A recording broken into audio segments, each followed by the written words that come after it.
səhnələrdədir, Lənkəranda doğma məhlələrdədir. O qantar rəşadlı zirvələrdədir. Özü bilər asan düşür yoxsa yox, özü bilər asan düşür yoxsa yox. Şairlərin fərqli olur sözləri, vicdanı var təsdiq edər özləri. Tərəzinin də eyni döyür gözləri. Qalxır o yan, bu yan düşür yoxsa yox. Qalxır o yan, bu yan düşür yoxsa yox. Məşləşələr indi gəlmidir halı, başlayasın yaxşı söz hissə çalı.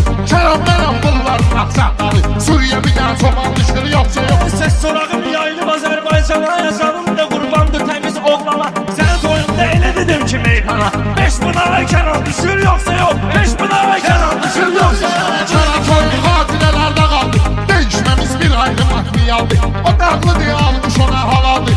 Eşeğe zəfəran düşür yoxsa yox, eşeğe zəfəran düşür yoxsa yox. Zamanının dərdi də olsun gərək, meyxananın şərti də olsun gərək, mərdinə dərdi də olsun gərək. Dağın başına duman düşür yoxsa yox.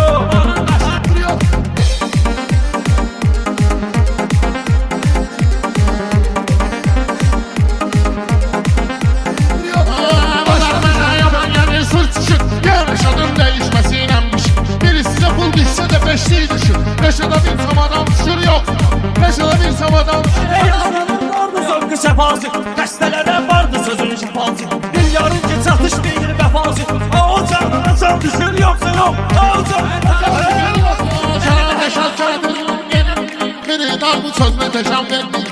Bunlar özü uçsamda tavan verməyir. Sabah bunlara tavan düşür yoxsa yox, bunlara tavan düşür yoxsa yox. Harda gəlib dəmi deyir, onluq olub meyxana aləmi deyir. Rəqbi elə qandırılan əmi deyir, bu pavyonda kıran düşür yoxsa yox, bu pavyonda kıran düşür.